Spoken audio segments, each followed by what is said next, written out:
لبيك اللهم لبيك لبيك لا شريك لك لبيك إن الحمد والنعمة لك والملك لا شريك لك.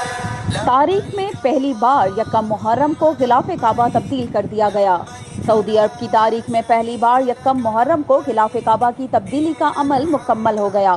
سینکڑوں کلوگرام ریشم، چاندی اور سنہری دھاگوں سے تیار کیا جانے والا خانہ کعبہ کا غلاف کئی دہائیوں سے ہر سال ذوالحج کے اسلامی مہینے میں حج کے موقع پر 9 ذوالحج کو تبدیل کیا جاتا رہا ہے. تاہم 2022 میں اس روایت میں تبدیلی لائی گئی ہے اور سعودی حکام کے مطابق رواں برس یہ تقریب نئے اسلامی سال کے آغاز پر یعنی یکم محرم الحرام کو ہوئی.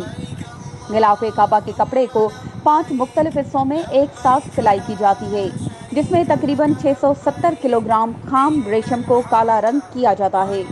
کسوہ کو 120 کلوگرام سونے اور 100 کلوگرام چاندی کے دھاگے سے کپڑے پر کڑھائی کی گئی قرآنی آیات سے سجایا گیا ہے. اس 850 کلوگرام وزنی کسوہ کی تیاری میں $64 لاکھ سے زیادہ لاگت آتی ہے، جو اس سے دنیا کا سب سے مہنگا ترین غلاف بنتا ہے. غلاف کعبہ کی تیاری کا آغاز کب ہوا، اس کے متعلق درست معلومات موجود نہیں ہیں. تاہم متعدد تاریخی کتب کے مطابق قبل از اسلام دور میں پہلی مرتبہ یمن کے بادشاہ توبہ الحمیری نے کعبے پر غلاف چڑھایا تھا.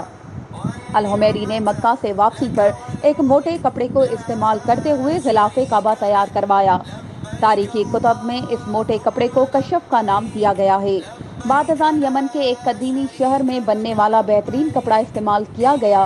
توبہ الحمیری کے بعد کے ادوار میں غلاف کعبہ کے لیے مختلف کپڑے استعمال کیے، جن میں چمڑے سے لے کر مصر کا قبطی کپڑا تک شامل تھا.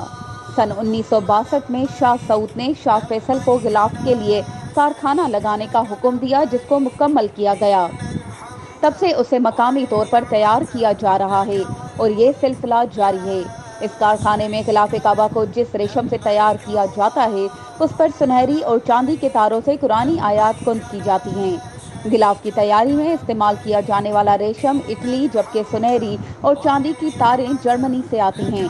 پرانے غلاف کعبہ کو اتار کر چھوٹے چھوٹے ٹکڑوں میں کاٹ لیا جاتا ہے اور سعودی عرب کا دورہ کرنے والے مسلمان ملکوں کے رہنماؤں کو بطور تحفہ یہ ٹکڑے پیش کیے جاتے ہیں. لبيك اللهم لبيك لبيك لا شريك لك لبيك إن الحمد والنعمة لك والملك لا شريك لك.